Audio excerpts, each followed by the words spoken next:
Then he set me up. Guy got on shorts. I was not expecting that to be shown. You coming out with that dumbass outfit? This man, hold on, you want to go there? Cut, man, Nah, cut. He got a sweatsuit on in the summertime. Summer. It's Hey, June. I was chilling, bro. It's hot outside. It's a nice day, but he still got a sweatsuit on. All right, welcome back to our channel, man. We got a different name for our channel. We added another person to our channel. He's not here right now. Be looking for that content. Three Kings with a Vision. I got my man Rambo here. I'm your boy Jay Crazy.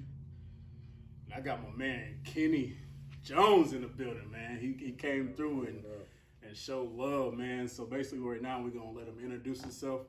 And we're just going to get right into it, man, right into these questions. So introduce yourself with height, high school, college, and pro ball, all that stuff that you did. Plug yourself. My name's Kenny Jones, 6'6", 200 pounds. I'm from South Bend, Indiana, of course. Started out at Riley High School. I'm born and raised here in South Bend, basically. I moved around a little bit in my early days, but it's where I'm from. Attended high school at Riley. Played ball there for 2 years, freshman, sophomore year. I played freshman basketball, and I played JV. It was real rough or whatever. Transferred, went over to Clay High School, played my junior and senior year varsity under Coach Hupp. And after that, I went junior college at Owens Community College or whatever, and played under Dave Clark there for 2 years. Transferred from there, went to Austin P. Austin P played my junior, senior year, so I kind of been bouncing around 2-year career everywhere I went. Finished up at Austin P, ended up getting a pro contract in France, played there for 7 or 8 months. Yes, sir. Yup, and ended up getting injured. Cracked my tibia bones, overuse injury. I never knew that was even a thing. Right, you know what I mean? yeah. So yeah, I cracked my tibia bones out there. Came back home, coached for a year, got my body back right, grinded it out, got back out there, went to Argentina. But of course my legs wasn't all the way right, so I came back home after a month and a half out there, and here I am. Man, that story right there. I just got more questions coming for you. What was your experience at Raleigh? What made you transfer to Clay, or just have that in your mindset of I want to leave? At Riley, I was young, of course, freshman, sophomore year. I was open to be molded. I was somebody that could be molded. Anything somebody told me to do, I was willing to do it if it was involving success. So that's just where I was mentally. I was young, and my mom, my dad, I stayed with them or whatever. That's who I was raised up under. And we had stuff going on at home, of course. You know what I mean? I come from like a hood situation. You know what I mean? That's just being straightforward with it. From the hood. Gunshots, all that kind of stuff, you know what I mean? So, with that being said, like that kind of molds you into who you start to become, and I was kind of running from that. I didn't want to be in that. I got family members that did time, serious time, know people that's dead, you know what I mean? So I always tried to do something positive, and that's what made me pick up basketball. So with me being at Riley, I was playing under Coach J, and after my freshman year, I felt like I had made a big jump on the court. In general, like all around, I made a big jump. I started to see what I was becoming. I started to see my arms getting longer. I started to see my jumping ability increasing and stuff. So, of course, I came in, I wasn't as confident. Like I said, I was young, mind could be molded. Wasn't real confident, but then going into my sophomore year, it was like this Kenny, and then it was this Kenny from my freshman to sophomore year. You know, it was a huge jump. But I put in so much work. And I feel like when I got back, I wasn't getting much respect. I wasn't getting a whole lot of, you know what I mean? I wasn't. And a lot of people, and it's really like, it's a slippery slope when you're having this conversation about basketball players, because you got a lot of players that I've seen in my lifetime that use that as an excuse, like coach don't mess with me, coach don't fool me. You know what I mean? But I just feel like I'm a guy where the proof is in the pudding. Like coach didn't mess with me. You know what I mean? And that was how I felt, or whatever. I don't know how it was with anybody else's point of view, but I know what I was getting. It was just it was real negative. You know what I mean? It was a real negative situation, and I was coming home telling my mom's stuff. You know what I mean? There was times I'd come home crying because And it's just like I said, it's me being raw. I come home crying, bro, because it was like I was putting my heart into it. Oh yeah, you know what I mean? I don't like losing. I'm real competitive, and that's how I take life. And to get knocked down as hard as I was going to wear those letters at Riley, as hard as I was going as a young boy, my mom wasn't with it. You know what I mean? Like she's stone cold hardcore. Yeah. You know what I mean? That's where I got it from. Right. Going. So I'm coming home telling her stuff about what was going on within the basketball program for myself personally, and I'm out there really playing top-notch basketball on JV. Like I'm dominating at that level. Dominating. It was so easy. I'm out there like, yo, this is just too easy. Why am I not playing for us? You know what I mean? Why am I not on that level?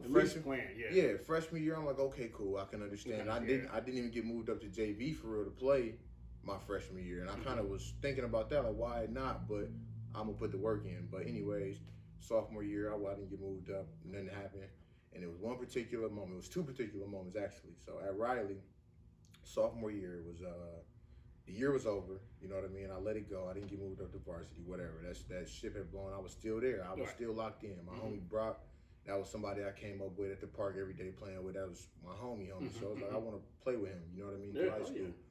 So we the summer's ending. My sophomore year going into my junior year, the summer's about to end.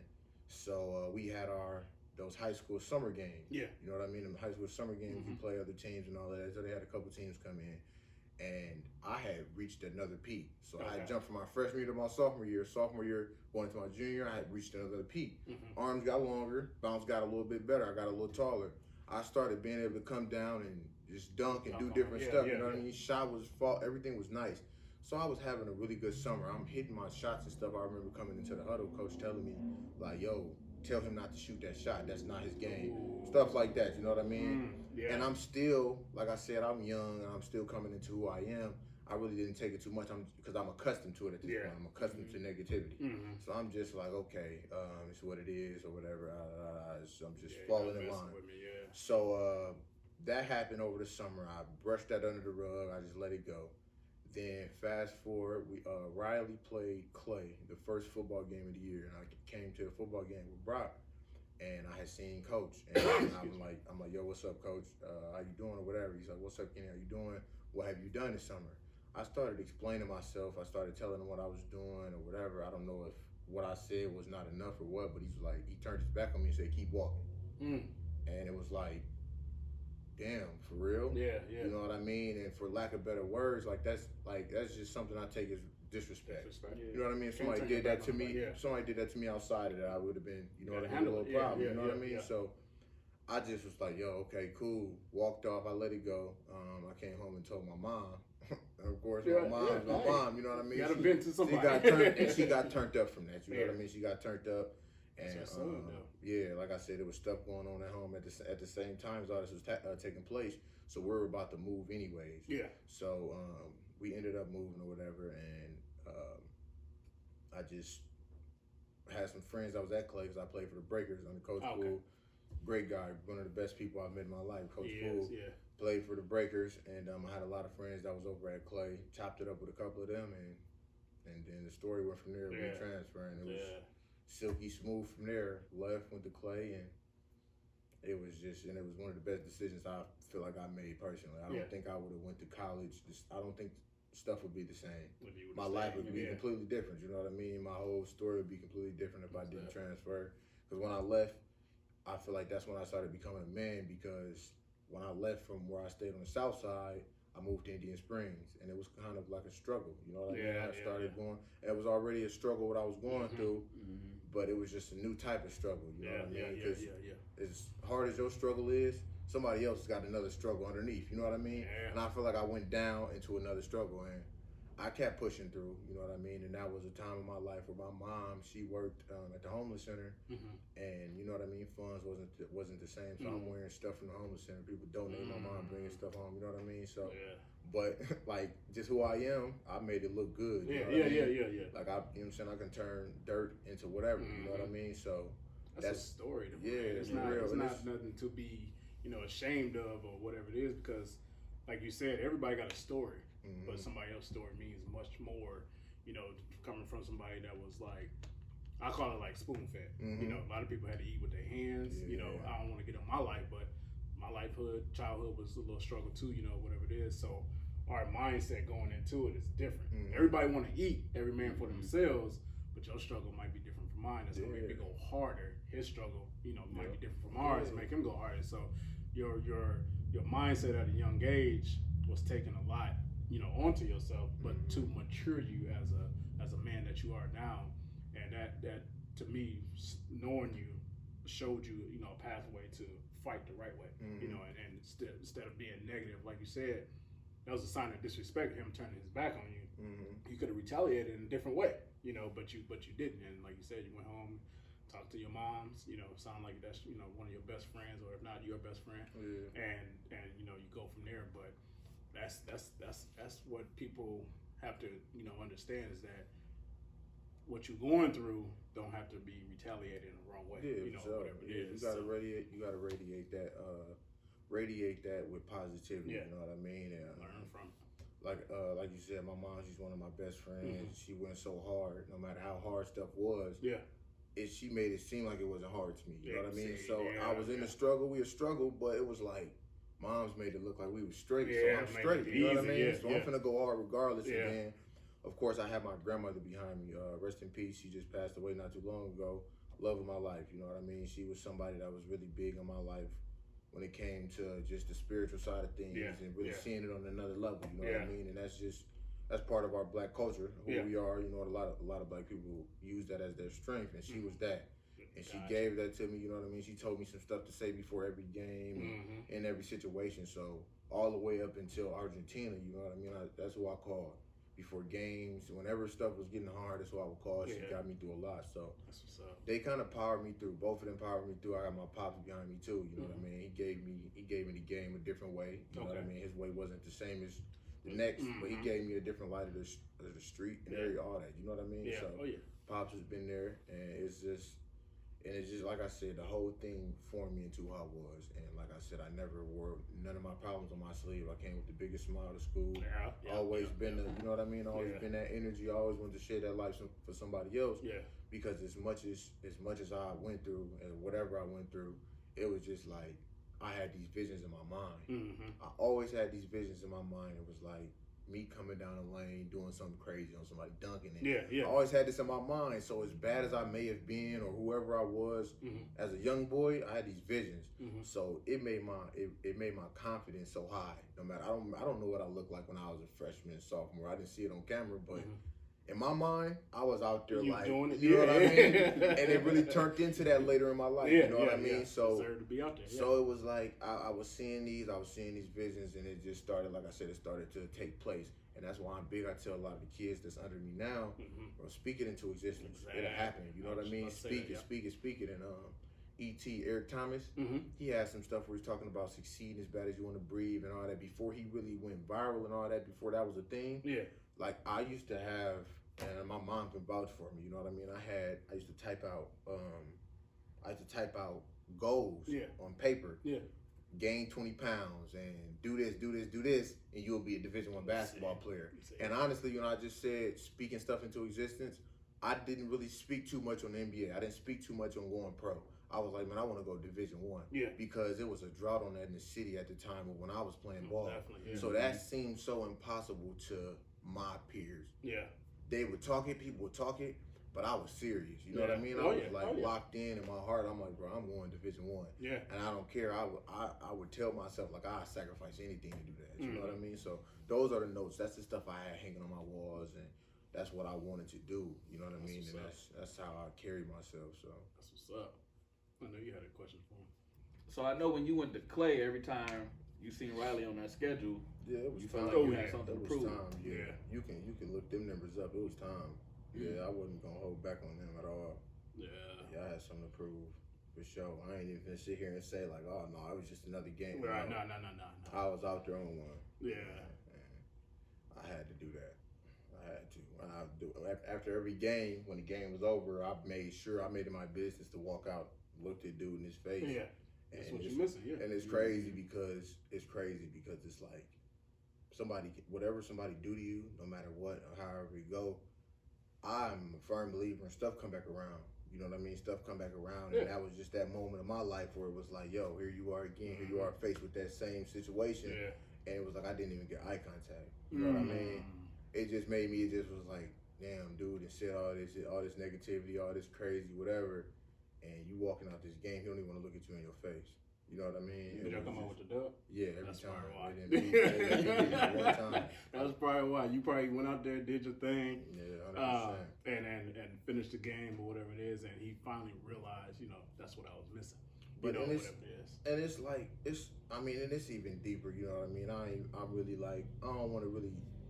I'm not gonna hit on every angle of the situation, Yeah. but it's even deeper than just the hoop. It's about character. You know what I mean? Facts. People character is so flawed out here, and I pride myself in that. Yeah. You know what I mean? I pride myself in character. It's not a lot of people. In my opinion, there's no one that'll come up to you and be like, "Man, Kenny character is flawed because of this." Yeah. No. You know what I mean? I'm not perfect by no means. Exactly. I have my flaws Yeah. as a man, but it's like my character not bad. Exactly. And like I said, I'm not gonna get in too deep about that situation, but it come to your character. You know what I mean? Yeah. It was stuff said behind closed doors. It was things that happened behind the scenes that's never on that's not on record. Yeah. And I don't get any benefit from, you know what I mean, tarnishing the name. But it's like it's just some stuff that's just like you should have more pride as a man than you do, especially when you're dealing with kids. And now that I was just about to say that, setting an example for the kids, for the youth, that's looking up to, like you said, play high school ball, reward them for putting in that extra work that they do, and carrying on their career afterwards. Going to college and going D1, whatever it is. And I want to elaborate on that. 6'6", do you feel like it's easier or harder to make it to the next level, whether you're in high school or college? That's that question is like a moving target. Yeah. But I can answer it in both ways. So when you say that, I just feel like 6'6" comes in different forms. So you got 6'6", you got 6'6" athletic, you got 6'6" skills, you got 6'6" just a regular old big man. I feel like it's easier to get to college at 6'6", because you can have a subpar skill level and have a body like Sam, and they'll take you. NAI, Division II, somebody will take you. Yeah. You know what I mean? Because what they can mold you to, or junior college, you can get a scholarship at 6'6" with a nice sized body. But when it comes to professional basketball, really getting to that next level, you have to have something behind that 6'6". Yeah. And I feel like I put a lot of work into my game, so I'm really confident. I was confident the whole way through because of how much time I put in. It's like if somebody's stepping in front of me, like, yo, I'm going to war. Man, my bed was on the floor, bro. Like I ain't had no box spring where I was just staying at when I was in high school my last couple years. So it was like, bro, you not stopping me. Bro. You know what I mean? And I'm gonna talk crazy to you while I'm doing it. That was just who I am. I'm barking the whole time. I'm just bringing that energy. If I'm not scoring on you, bro, I'm finna out rebound you. Your coach finna be mad at you at the end of the game. You know what I mean? That's just who I am. So when it came to me, it was like I had a lot of angles on to get where I was trying to go. Now that I look back as me being a coach, if I was coming to recruit a guy like me, it was like, yo, a coach had a lot of things to say. Like, okay, his shot wasn't falling tonight, or he didn't understand the game in that level, but he did this really well. So you talk about 6'6", my answer would be say yes, it was easier for me to do that, just because I had a high motor. I was athletic. I was always thin. I was really thin, like 180 in high school, real thin, but I made it work, regardless of who I played against that night. So I feel like 6'6" was beneficial for me. I only say that because, like, with myself, like, I'm 5'11", 6 foot on a good day, whatever it is. So I feel like my duty was harder. Chill out. My duty was a little bit harder than average person like yourself, 6'6", 6'7". Because I always said in my mindset, man, if I was 6'2", I'd be boom. Or if I was 6'3", 6'4", whatever it is. I feel like every kid, always kind of say that. If That's what it is. Man, if I was this, if I was that, whatever it is. If I had your height or your bunnies or whatever it is. So people always say that. So I'm asking, yourself, because I know your experience in high school, college, or whatever it is. So I always said that to myself, like, man, if I had this, I'd be this way, whatever. But like you said, there's 6'6", 6'7", that skill, that put in work like yourself. you know, that just got it, but some people don't. They got the people- height, but they there's don't. There's some 6'6" guys out there that's like garbage. Man, what are you doing, man? And Yeah, those guys, I target, be like, man, if I had your height, Yeah. I'd, you know, do X, Y, and Z or whatever it is. Yeah. What So- you looking at?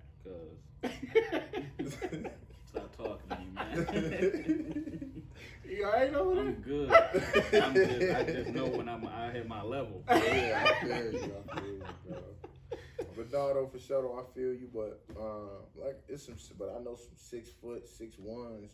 I know some 5'7", 5'8" that's like, yo, you like that, Hey, bro? yeah, You yeah. really like that? So Yeah. it's like, bro, it's just relative, Yeah. bro. Because it's people with game Yeah. that's undersized, people with game that's oversized. There's people that suck that's undersized, people that suck that's oversized. So yeah. you gotta take it with a grain of salt, and like you said, everybody gonna have that what if, bro. Because I had that what if, and I feel like it's a fact. But I had that what if, like, what if my freshman year of high school, what if my 7th grade year of middle school, somebody was like, you a point guard. Mm-hmm. Yeah. You know what I mean? You go. Like, I'd be making millions right now. Yeah. You know what I mean? Because of what I ended up turning into, like, it would have been different. Because I feel like, well, I know that I would have had a real shot at being, like, on an NBA roster if, you know what I mean, I was led the right pathway. If I didn't get hurt, just simply by me not getting hurt, would have changed my entire career, whether it was NBA or high level professional overseas basketball. But you know what I mean, I got injured, you know what I'm saying, stuff's changed, so it is what it is. But if it was a fit, you know what I mean? Yeah. If I would have had that bug in my ear my whole life. And another thing about my career is, like, I did it by myself. Like, I didn't have no I had older guys, like, coming from Heroes Camp. I came up at Heroes Camp a lot. I had guys like Jamal Sylvester, put a bug in my ear here and there, but he got his own stuff going on. Said Moody later in high school, he put bugs in my ear, but he had his own. He was still playing pro ball. So, you know what I mean? I had them little bugs, but I never had somebody to guide me. I never had that real, you know what I mean? Take me under their wing. I never had that, and I just don't imagine if I did, if somebody was like, yo, do this, and you'll be there. And I feel like, that's why I'm here. That's why I'm here now with the kids in the city, because I done been able to really touch a lot of kids doing that. They really got to see me do it. They really got to see me play pro ball, college ball, play at a high level on TV. You know what I mean? And for me, because I remember multiple times talking to a group of kids, and it's like they're just starstruck watching me talk. You know what I mean? And I know for a fact, if it's 10 of them, I touch 1 or 2. Exactly. And that's all they need. Yeah. All you need is to touch that one kid. And that's just beneficial to me. Yeah. You know what I mean? So, I mean, I just, like I said, everything happened for a reason, and I'm not bitter about nothing. Of course, it bothers me sometimes. I feel like it's out of my control. As much work as I put in, it's like it's out of my control, me being injured and all of that. But it's like, it is what it is. Right. You know? My grind is big enough to keep me going. Regardless if it's hoop or not. So. I know you said on TV, I know you wanted to talk to him about the Kansas. Returning. Yeah. So how was that experiment playing in there? It was crazy, man.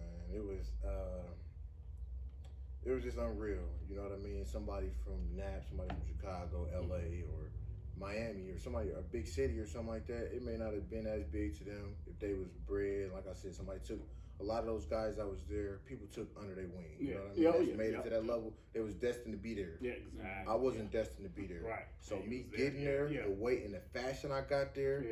The route that it took me to get to that place. Getting there was like, this is different. You know what I mean? Like, actually walking out on that floor, and looking around, you seeing 10,000 to 20,000 people in there. It was just like, it was crazy. It was crazy all the way up until the tip-off. The tip-off is like, okay, we playing ball now. You know what I mean? It's the same thing. But all the way up until then, it was just unreal. It was like, and I'm getting chills saying it. It was just like, it was a different level of energy. It was so fun. It was just the best experience I've had. That's what's up. To hop on a private jet, you know what I mean? Fly out there, have a hotel, walk in a hotel. It's a tunnel of people in red, black, cheering. The city that my school is in, Clarksville, man. Shout out to Clarksville. Shout out to Austin Peay, man. It changed my life. I love that. It's amazing. They lit the city up, and they lit the city river up with red and white lights. You know what I mean? Man. Had us on billboards. City showed us a lot of love. Fans they were great. And there's some people that still reach out today. You know what I mean? Because we've been to the school has been to the tournament 5 times in school history. You know what I mean? What's up, man? So to actually do that, from coming from a mid-major school, no matter the results. You know what I mean? I gave it everything I had. Oh, yeah. My team gave it everything we had. Definitely no matter the did. result, it was I just was watching. amazing to get there. And like I said, the fashion prior to Kansas, a lot of people probably don't see this, but if you really followed the whole trip, once we got to before we got to our conference tournament, it was a play-in type of thing. So we were like up and down the whole season. We had a really good team, but we just couldn't gel the whole year. You know, it was egos, different things. We had fights in practice. It was real gritty. Yeah. It was gritty, man. Boys had pro in their mind. Everybody was thinking, I'm trying to get on, I'm trying to get mine. You got like 3 or 4 JUCO guys in there with 4 or 5 4-year guys is straight D1 out of high school. Yeah. So it was different stories, different people, just different cities. Different mindset, you know what I mean? Different cities. It was just everybody was different. It was all brand new first year team. And like I said, we had our ups and downs. So fast forward to the end of my junior year, so when we went to this tournament, we had a record. I forget our record, but we had a game that night. It was right before March was coming in. We had a game. We won that game. We had to win the game, or there's no way we get to the tournament. We win the game. So now we win this game here. Now we had to watch EKU. Oh man, I hope I'm not lying. We had to watch EKU and Tennessee Tech. Okay. We had the whole ride home. We had to play an away game. The whole ride home, we watching our phones on ESPN trying to see what the score is because I don't remember which team it was, but one team had to beat the other for us to get to the tournament. Okay. So that team ended up beating that team. And that's how we got our AC, and that's how we snuck into our conference tournament. Okay. We was a bubble team. Yeah. Sneak into our conference tournament. So now we're the AC. We got to win 4 games in 4 days to even get there. So you got Belmont. They historically is one of the best teams in our conference every year. You know what I mean? Their coach is amazing. They had Evan Braz at the time. I forget their point guard name. He was really good. We had a guy locally from here, Jeff Lady. Jeff Lady was at Belmont at the time, so he was over there. Then you had Murray State. You know what I mean? They're historically a good team. They had, I think the year before I got there, they had Cameron Payne just went to the NBA. So they're like historically these are good teams. These is 1 and 2. And you got Tennessee State in our conference. Yeah. So these are the top teams. These are our guys we're faced up against. So our first night we played Tennessee Tech, blow them out by 20. They beat us bad. I wouldn't say bad. It was a good game. I think they pulled away at the end, beat us by 10 at home the first time we played. So we get to the tournament. We play Tennessee Tech. We win by 20. Ooh. So we turned like, yo, we here. Yeah. Let's make some noise. Let's do what we got to do. Yeah. So game 3, game 2. So that's game 1 against Tennessee Tech. Game 2. This is still our conference tournament. We play Tennessee State. You know what I mean? They top dogs. They got some high level pro talent on their team. They had us down by 20. And I'll never forget it. My boy John Murray, man. Shout out to John Murray. That's my boy, man. Like my brother. And we played in junior college together. So we played at Owens together for 2 years. We transferred. So he had it real rough. He wasn't getting the minutes. He wasn't playing. Why? I don't know. He wasn't playing at first. Whatever. Tournament time come around. Game 2, we playing Tennessee State. We down 29 minutes to go. Mind you, I came from JUCO. We went through these gritty games, cold practices sometimes. You know what I mean? We don't know what kind of floor we're gonna play on some night. We built for this. You know what I mean? So he on the edge of his seat. We down 29 minutes to go. My whole team, I'm talking about coaching staff and everything. Everybody's just like, man, it's over with. Like, we made it here. We weren't even supposed to make it this far. You know what I mean? Energy was just flat. I'm out there like, but let's go. You know what I mean? Let's do this. My point guard, Josh Robinson, shout out to him. He was real nice too. Chris Horton, he ended up playing in the summer league, playing in the G League, playing some top level pro ball. So he out there, Josh out there, I'm out there. John on the edge of his seat, he ready to go. He finally get in the game. So we get on a little run. So we down 20. Tennessee State. That I will never forget. And the point guard came out. There's a timeout. 9 minutes. Look at the clock. He come out. We down 20. He come out dancing. You know what I mean? He dancing. I'm looking like, okay, I hear you. You know what I mean? Y'all don't know what you know what I'm saying? So John come in the game. We get on the run. We cut it to like 10 quick with like 2 minutes, 3 minutes maybe. I could be off a couple minutes or whatever. But they call a timeout. Boom. They come onto the bench. Like now that dancing over with. You know what I mean? That dancing over with. So we get the rolling. So we get on another run, hit them in their mouth real quick right after the timeout. So now all this took place. It was only 9 minutes. We had about 2-3 minutes left in the game. Now it's a game. It's a 6-point game now. Yeah. Now, so he hit them in the mouth, so we get to going back and forth. We start getting that lead. And so I think it get down to about 40 seconds, 30 seconds. I don't remember. John Murray, he in the game. He come down. Somebody kick it to him or something off a miss. I don't remember how it went. He hit a beat. Hoisted it. Everybody holding their breath. Yeah. Went in. You know what I mean? So now it's I think we went up 2. We went up 1 or 2 points off that. So we went up 1 or 2 points. I think it's maybe like we go back and forth a couple times. We get down like 3 seconds left. Yeah. And Tennessee State, they give it to their top dog. He come down, dribble full speed, and I'm coming down the middle of the court. I'm coming down right in the center. My man's running. I know he's not shooting the ball. So I'm using my savvy, you know what I mean? Coach had drew some stuff up, but I went off and did my own thing because I'm like, we didn't got beat by a buzzer beater like 3 times this season. I'm like, I'm not going this time. Yeah. I take off over there, going double, have my hands right up. I jump in the air, and when I jump, like I'm coming over the top of dude's head like this to swipe at the ball just to change his shot. Yeah. Stuck his butt out, and I clipped him for the 3. He shot it, missed. So he get 3 free throws. I believe we up 2. I want to say we're up 2. Luckily, he go up there. He missed all 3. He missed all 3 free throws. He froze up. He missed all 3 free throws. This is how we win game 2. You know what I mean? So my homie, I'm rooming with my homie Zach Galata. He was a freshman at the time. I'm rooming with him. We go to the room and it was like we won this. We got 2 more games against the top. We got against Belmont. Belmont or either Murray State, I believe, played each other or something like that.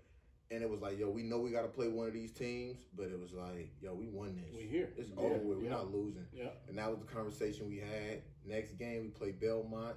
It was gritty, real gritty game. Evan Brash, man, he was so sweet. Yeah. Oh my gosh. Yeah. 6'6". 6'6". Nice. Crafty, knew what he was doing. He was so sweet.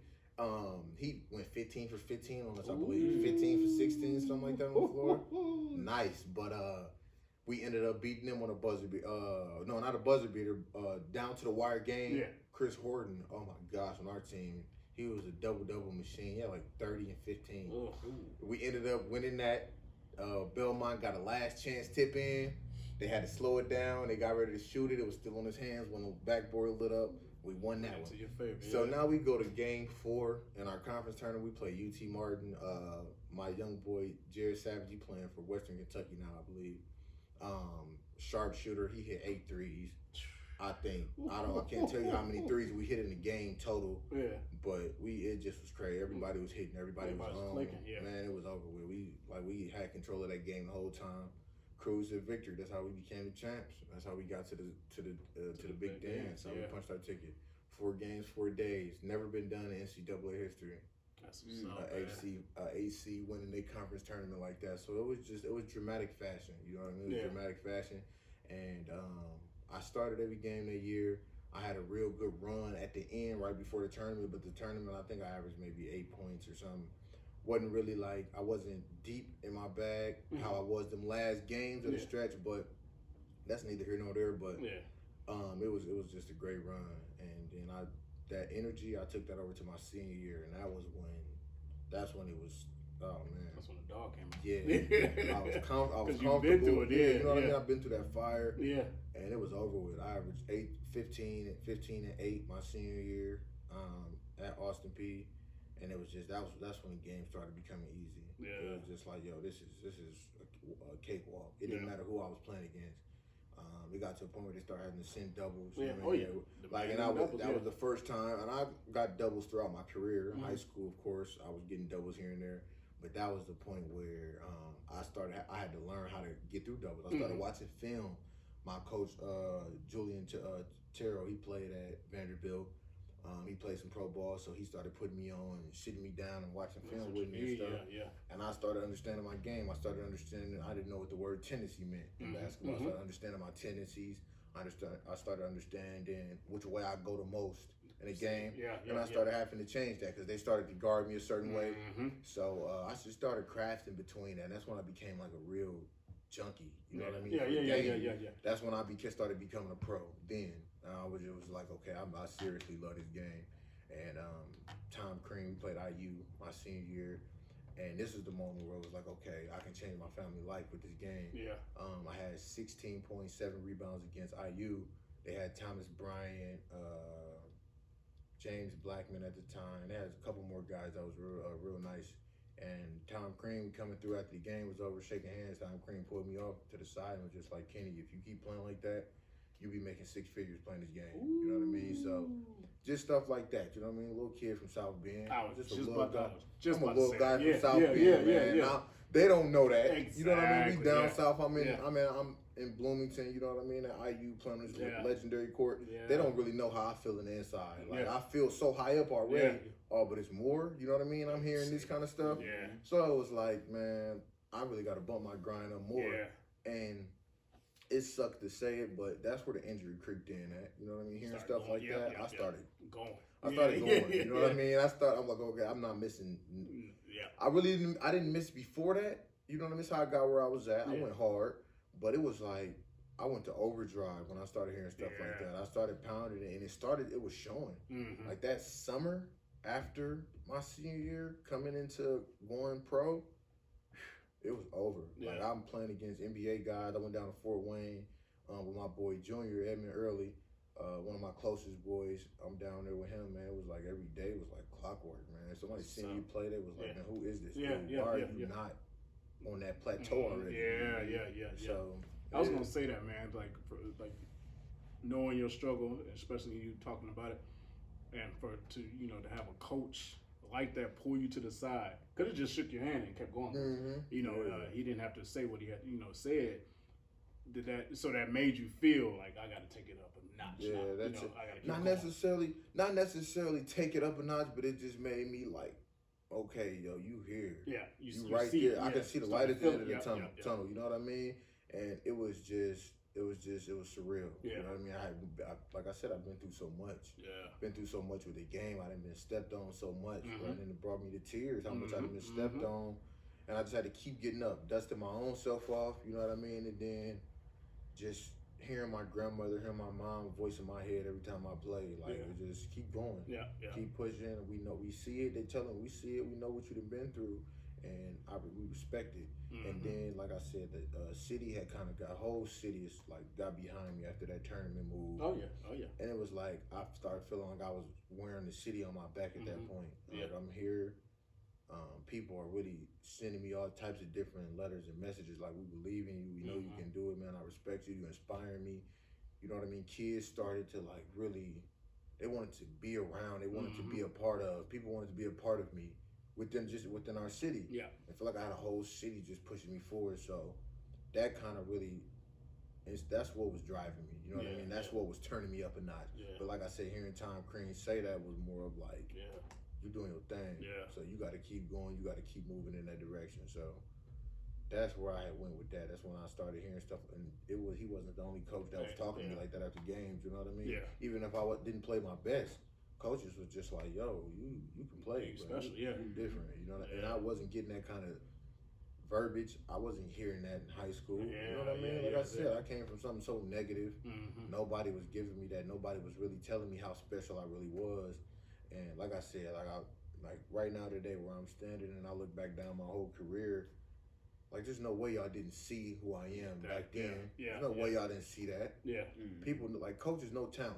Yeah. Like you a coach, you know what I mean? You understand, like you can see talent that a kid might not even. So you got those kids that just think that they're up here, but you really know their talent. Exactly. You're not really that good. Yeah. Those coaches that I played against, they knew I was good. You know what I mean?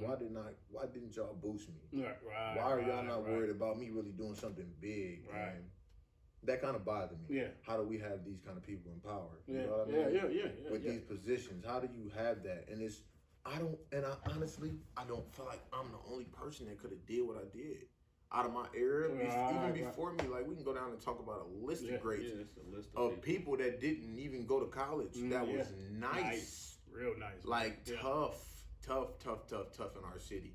And it's like, I feel like I was the one to kind of break through.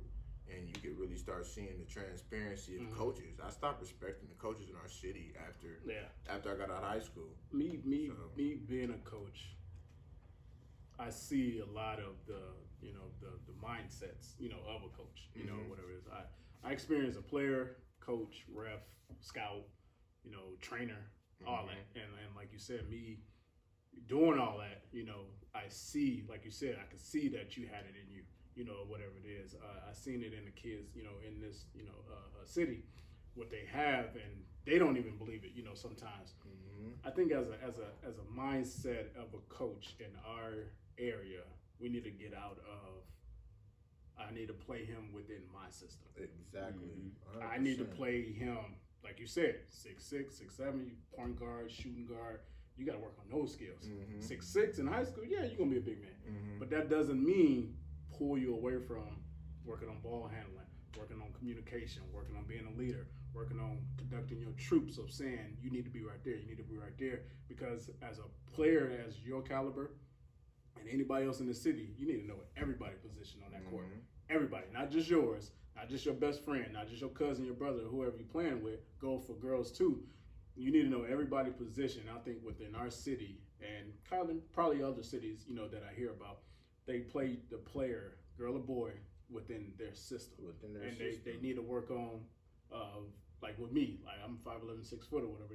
I was supposed to work on point guard skills. So I played it with the, Etwans and played against the Eric Gordon, seen Derrick Rose play, seen that. I was like, damn, I don't got that. I should have been working on that. I should have been setting somebody else up for a shot, because me being this short, I went to college and I had a 6'6" guy, 6'6", 6'7", that could do the same thing I was doing. So now I got to bring something else to the table, whatever it is. So it's just, it's definitely, I see where you're coming from. It was like, why didn't you see that in me? Yeah, especially with your passion, especially with your skill, and you shooting up the way you did. It's like, you need to work on this. You should be working on that. I look at, when you say your story, I look at like a Scottie Pippen.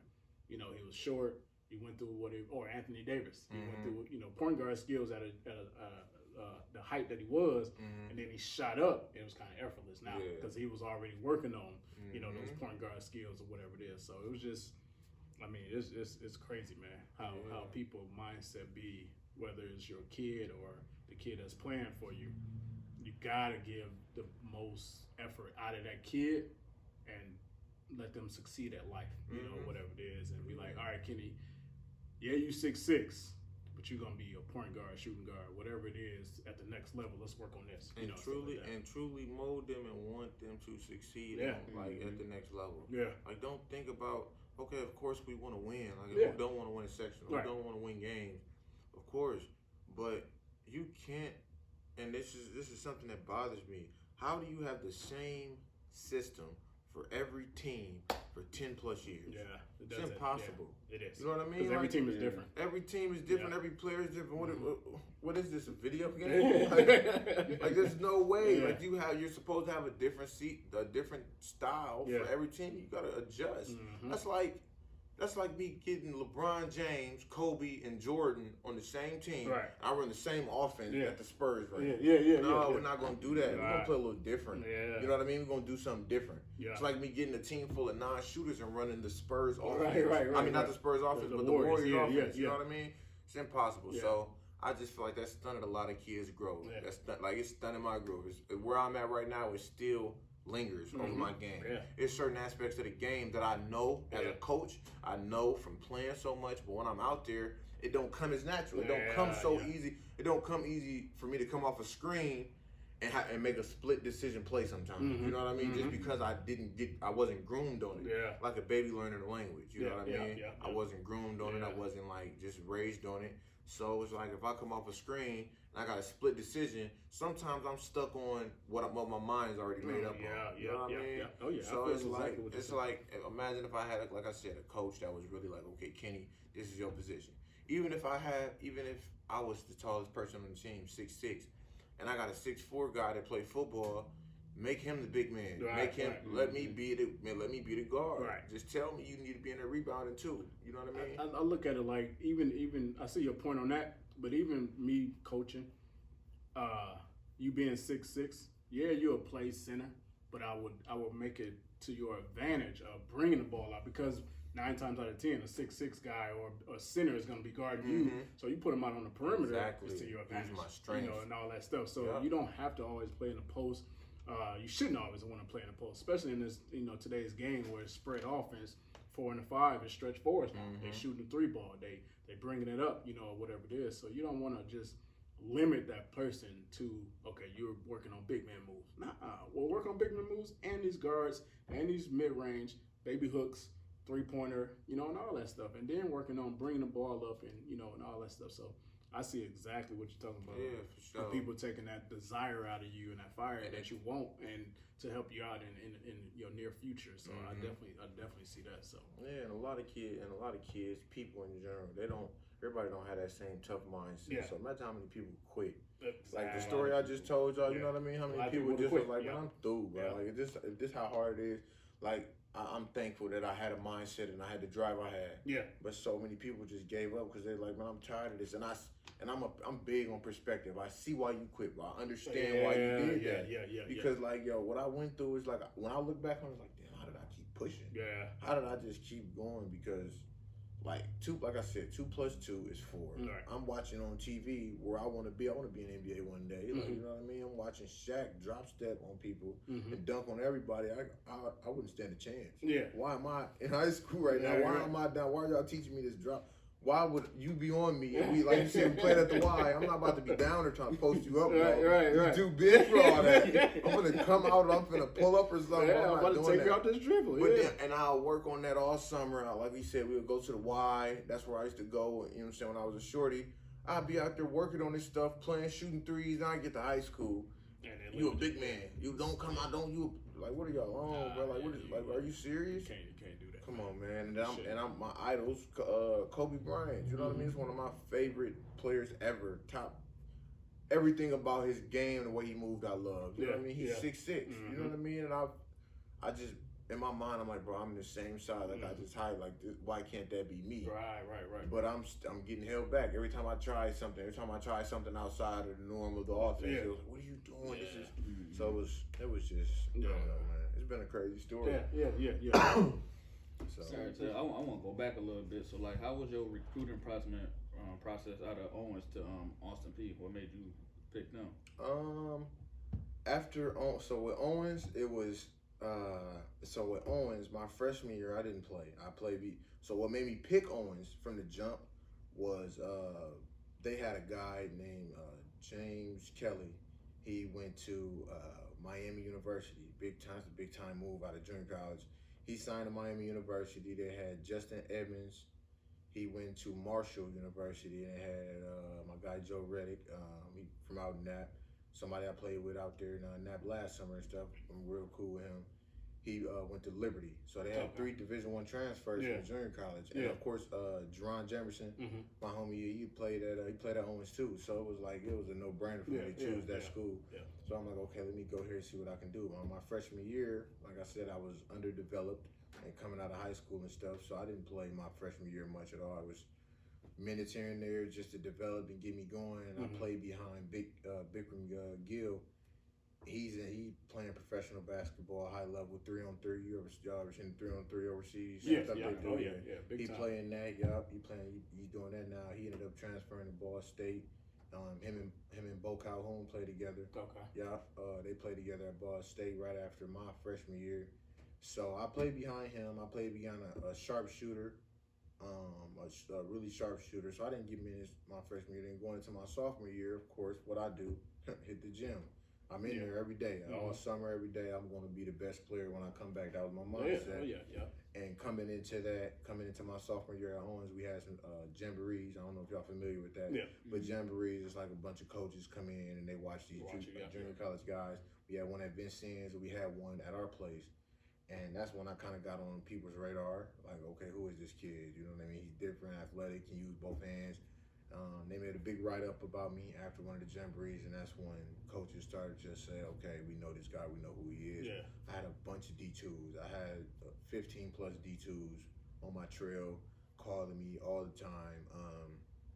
Then later on in the season, I hit a little plateau. I was anemic, and I didn't know it, and it was like affecting my play. You know what I mean? I was getting in practice. I was real tired, didn't understand why.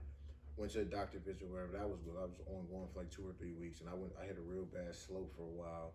That was midway through the season, but then when conference play started, I picked it back up, turned it up, and that's when I started getting some Division I interest or whatever. My coach told me Kennesaw State wanted to reach out. Coach Kaufman over at IPFW. They reached out. He started coming to a lot of our games. UIC was ready to offer me, but they had a change in coaching staff, so that was different. And and then I started that, and the season ended, and I started going on visits. Started going on a lot of Division II visits or whatever. I had that Division I interest, but they wasn't shooting hard. They wasn't shooting real hard. You know what I mean? And out of the blue, coach he put me to the side. You still want to go Division I? Yeah, of course I do. He was like, all right, well, we got some coaches calling, reaching out, asking about you, whatever. And my first Division I visit, it still was visiting season. I still could have went on more visits, but my first one, I went on. John Murray had already, I think he got an offer from Austin Peay already. I'm not sure, but I ended up going on a visit out there after he went, and we both had an offer from the same school, so like it's a no-brainer. Yeah. And once I went on a visit and just seen it, southern. It was a southern hospitality feel out there. Beautiful gym, jumbotron, a lot of history. Beautiful girls. And I was like, you know what I mean? I met my college sweetheart out there, so it was just like, yo, this is it. You know what I mean? And of course, it happened to be what I needed. Yeah, so that's how I chose Austin Peay. That's how that happened. It's just like it fell out the sky. You know what I mean? I'm a firm believer in nothing you do goes unnoticed. Exactly. No matter if somebody see it or not, all the hours I put in that gym, nobody was in there with me. You know what I mean? By myself, but. You put that energy up, it's gonna come back down on you. So, most definitely. So with your Rambo Uncut, man. Man, I've been thinking about that. I don't know if I want to do that no more, man. It's a little deep dude right here. He was a little personal. I got to know him a lot more. I don't know, man. Man, shit. I don't want to do it. I don't know, man. You dating somebody? You dating her right now? Oh yeah. I ain't asking that, man. We'll say that for the next question. I got a question though. All right, I'm gonna challenge you. Go ahead. 1-on-1 a horse. Me and you? Yeah. What? Yeah. Oh, you gonna lose? Oh, and what? And horse, you gonna love. All right, you got no dunking though. No, I don't need to dunk. I'm done with that. My left hand is crazy. I don't know. I got one. Okay. My mom made me do a lot of stuff with my left hand. Okay, we gotta get it in. That's my J Crazy begging segment. I gotta get a. I actually want the ones with him. I want the ones with him, man. I like his story, man. Good dude, good soul brother right here, man. And just to have some fun, you know, whatever it is, and definitely want to get the ones with you, but. For fun, all that stuff. We gotta get it in for sure. And I'm definitely putting it on my channel. And you don't hold nothing back. Yeah, for sure. Definitely, man. Appreciate you for coming through, man. For real, man. Like and subscribe, man.